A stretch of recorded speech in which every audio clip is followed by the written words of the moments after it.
Let's get ready to rumble!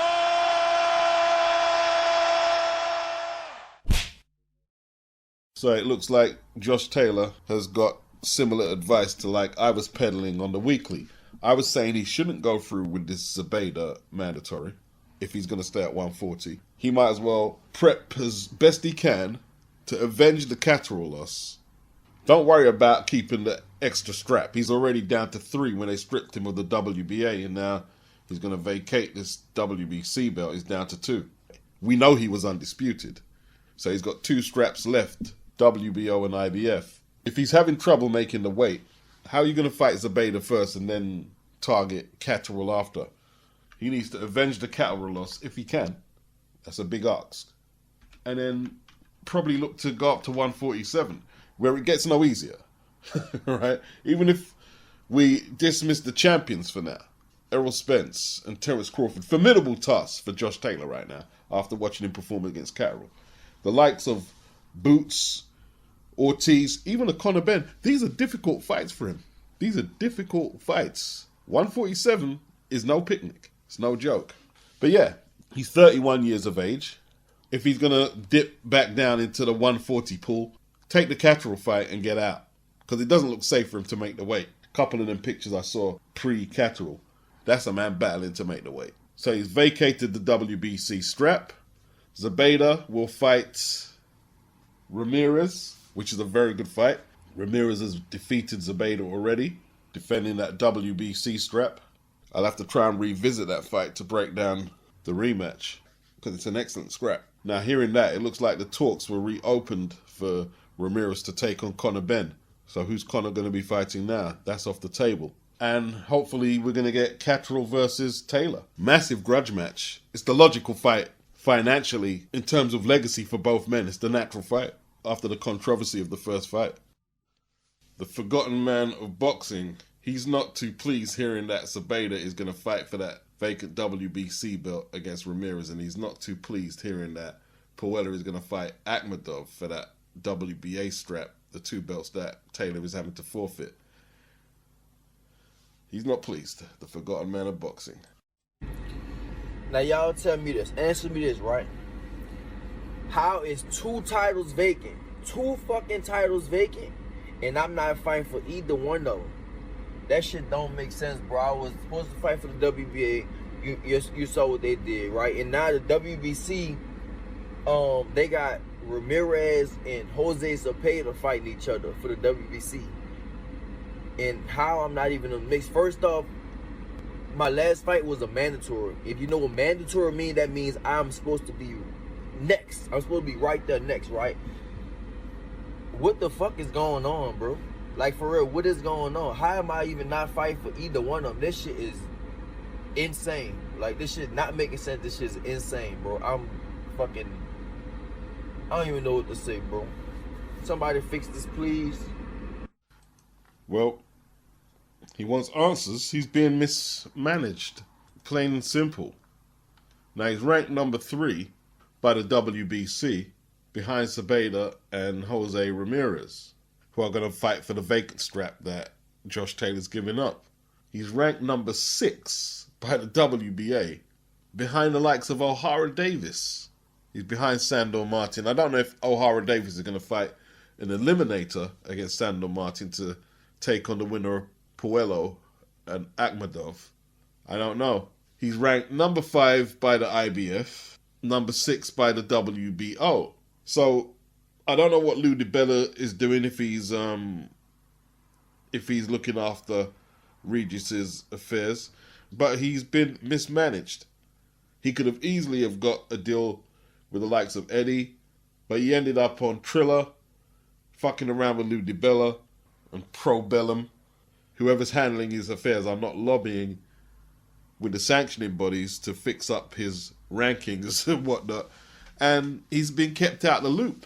His career after that stirring battle with Josh Taylor, which could have went either way, the unification WBSS final, big event. Where's his career went since then? Fighting Ivan Redkach and Tyrone McKenna. The people he needs to hear his case and put him into them fights, they probably think he's dead. It's a shame, really. huge talent, fighting on Triller cards, aka Koch records for boxing. Contrasting stories from the Smith brothers, Callum and Liam. So Eddie has secured the purse bid for Callum to take on Mathieu Bourdelic, a French fighter. This is for a WBC eliminator. He won with a bid of $1,069,000. The opposition bid came from an outlet named OPETAIA 82. They bid $675,000. The WBC rule grants a 10% bonus to the winner and the remaining 90% to be split 60-40 in favour of Callum Smith. And that's because Callum Smith is the number 1 ranked contender. Bourdelic is number 2. The winner will take on Artur Beterbiev for that WBC light heavyweight strap. Will it end up on Usyk versus Joshua? We will see. But earlier today, I was shocked to learn that Liam Smith has signed a deal with Boxer XX Sky Sports. I don't know if it was an amicable split between Eddie and Liam. He's targeting a Eubank fight over there at Sky. And with Chris Billion Smith heading over there to Sky to fight Isaac Chamberlain, people are talking about away from Matchroom. Are the domestic fighters getting disgruntled? I asked a question about Chris Billion Smith earlier on the last weekly. There's a lot to juggle for Eddie. In all truth, I don't think Eddie is that bothered about losing who he's losing. I think Eddie is more focused on the high-end world title fights, Canelo versus Triple G, AJ versus Usyk. That's a huge year alone. So right now, the domestic fighters are going to have to make decisions, especially if they're out of contract. They're going to have to make decisions. At 160, which is the weight it looks like Liam is going to settle into, who they got at Matchroom? They've got Felix Cash. How much is that fight going to generate as far as Liam Smith is concerned in terms of risk-reward? The Eubank fight is a far bigger fight. Felix Cash returns to the ring next week. He takes on Vaughn Alexander. That's Devon's elder brother, I believe. That's on the undercard of Chisora versus Pulev. There's also a very good rematch there, Madrimov versus Michelle Soro. A lot of people thought Michelle was hard done by in their first fight. We got Carmen Agarco, 11-0, another middleweight, Irish kid. Decent prospect. Fabio Wardley, he's got a to-be-announced. Ramia Ali, representing the women. And Solomon Darkrace. So that's a good card next week. Felix didn't look good against Madiev. I believe his name was Madiev. He didn't look good in his last performance. He was floored twice. He was cut. It was controversial. So he's going to want to impress, get some confidence back. But that's boxing. You can be looking $1 million like he did against Denzel Bentley and then crash. Well, he didn't lose. It was controversial, but he didn't lose. But, you know, look, Matchroom are doing their thing. But when you look at it, Huey, Fury, Riakporhe, Chris Eubank Jr., Savannah Marshall, Natasha Jonas, Florian Marku, Chris Congo, all ex-Matchroom fighters. And sometimes it's like a time warp. When you look at their roster, it's hard to differentiate the old Matchroom setup and today's Boxer XX setup. Surely their strategy isn't just to pick up Matchroom fighters, Eddie Hearn knockoffs. I don't want to sound disrespectful, but they should try and go outside of Matchroom fighters to develop their roster and change the visual a little, perhaps. It's like they're scared to step out of the shadows from what you could call the Matchroom dynasty, from Carl Froch doing them big numbers against Kessler and George Groves, 80,000 at Wembley, all the way through to Joshua doing them big pay-per-view numbers and eclipsing Carl Froch's gate records. They need to establish their own identity. That's what they need to do. They need to establish their own identity and get away from the bootleg Matchroom look. Joe Joyce weighed in at 265.9, nearly 19 stone. Christian Hammer was 263, a couple of pounds less than Joe. Joe has become accustomed to fighting around these weights. He weighed 258 against Daniel Dubois, 270 in his warm-up fight before he fought Daniel. 256 when he fought Bryant Jennings and struggled. Before the Bryant Jennings fight, Stavern, Joe Hanks, Largo Kiladze, he weighed in the 260s and he struggled a bit in the Jennings fight. He was noticeably hurt to the body in the Jennings fight. We rarely see Joe get hurt like that. Is that an indication he was inconvenienced by the relative low weight that he came in at?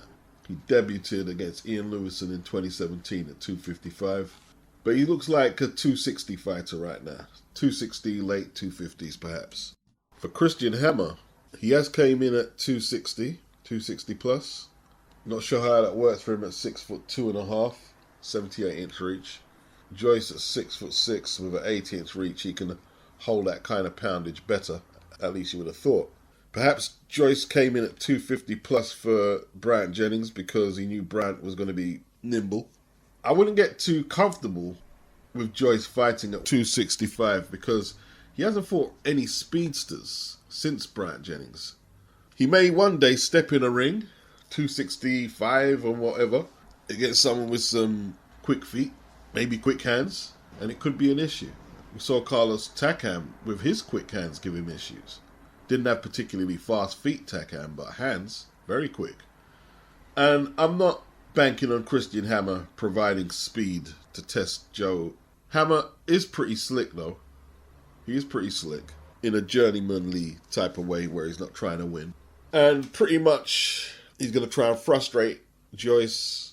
And I think he'll be able to succeed in doing that. Will he last the whole 12 rounds though? Late rounds to comprehensive 12-round decision for Joyce is how I've got it penned. Chief support, ZOLANI TETE, who lost his bantamweight title against John Real Casemiro in 2019. Third round stoppage loss. He's on the comeback trail. He's had one fight since then in 2021. I saw it. Seemed like to be in a gymnasium or something. I don't know. In Johannesburg. 1 round knockout. He takes on Jason Cunningham in the chief support to Joyce and Hammer. Cunningham, since the loss to Michael Conlan in 2018, he's went on a winning streak and he's looking better than ever. He's aggressive. He's a little shorter than Tete, but he's not a small super bantamweight. This fight will be a super bantam, Tete moving up. The IBF International Super Bantamweight is at stake and the Commonwealth title, both in the possession of Jason Cunningham. So he managed to pick up a few scraps when he was just looking like a regular domestic super bantam. Now, the inactivity is against Tete. He's 2 years older than Cunningham. Cunningham is the natural super bantamweight. Cunningham has to watch out for Tete, who can be a fast starter. Knocked out a few people in a couple of rounds or less. And he is a genuine knockout puncher. Will the power translate to 122 is the question. But nevertheless, he's got a very long reach, 72-inch reach for a super bantam, and it's extremely long, 5'9". Cunningham lets him get into a rhythm. He's going to have a lot of issues, like maybe getting knocked out issues. Likewise, if Tete lets Cunningham get into a rhythm, we don't know what he's got left after that John Rio Casemiro stoppage. He looked pretty bad in that. And he's been stopped twice in his career, Tete. Tete, being a former 2-weight world champion, should have the pedigree, but we don't know what's left after that John Rio Casemiro fight. And the gap between them could be closing between him and Cunningham, with Cunningham in the form of his career. Tete should win, and that's where my pick is leaning towards. It's a good card for Frank Warren, Wembley Arena. Cunningham, 31 wins, 7 knockouts, 6 losses. Not a massive puncher, at least by them stats. ZOLANI TETE, however, 29 wins, 22 knockouts, 4 losses. 14 of them knockouts have came in the first round. 14. So we can see who the puncher is. Callum Johnson was on the card, and this is his second pull-out. He pulled out of the Joe Smith fight earlier this year. COVID, apparently, and he's pulled out of this fight last minute. And his opponent, Igor Mikhalkin, is not impressed at all. He believes that Joe is trying to avoid him. They've tried to make the fight for a couple of years, apparently. Mikhalkin said he had good sparring in Antalya. I'm assuming that's in Russia. Mikhalkin said it's unsportsmanlike. He's been preparing for weeks. Callum Johnson and Joe Gallagher bitched and moaned and complained when they was a Matchroom that they wasn't given fights, but they pulled out of many fights that Eddie offered to them, and Frank is running into the same issues with Gallagher and Callum Johnson. Complaining and moaning about London privilege for boxers, and at 36 years of age, and looking totally garbage in his last fight in 2021. Lucky to get the decision, basically.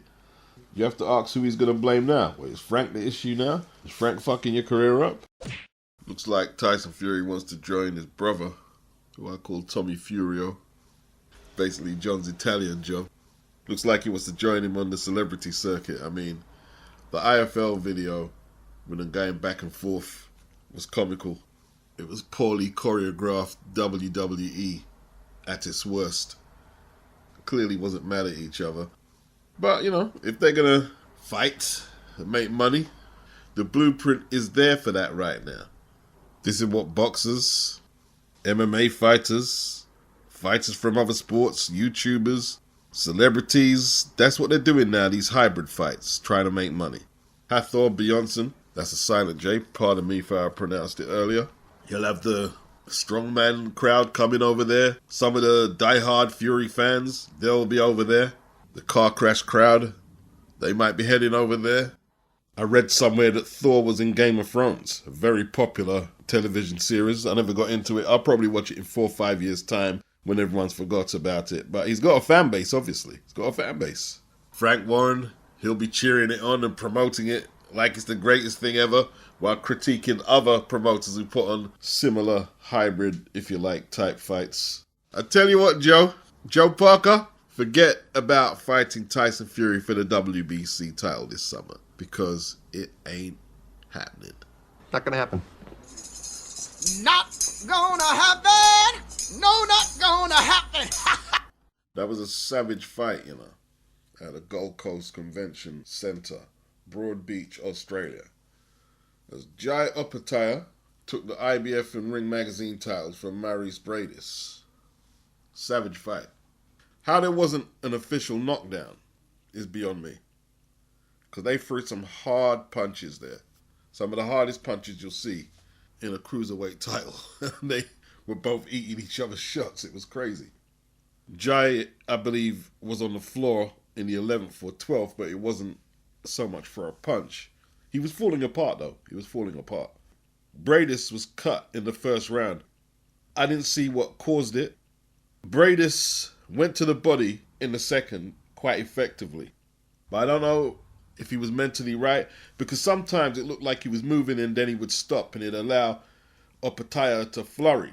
Good uppercut in round 3 from BRIEDIS, and there were some good backhand shots from OPETAIA. In the early to mid rounds, it was a right uppercut that busted BRIEDIS' nose, and you'd have to think it could be broken, the amount of blood it leaked throughout the fight.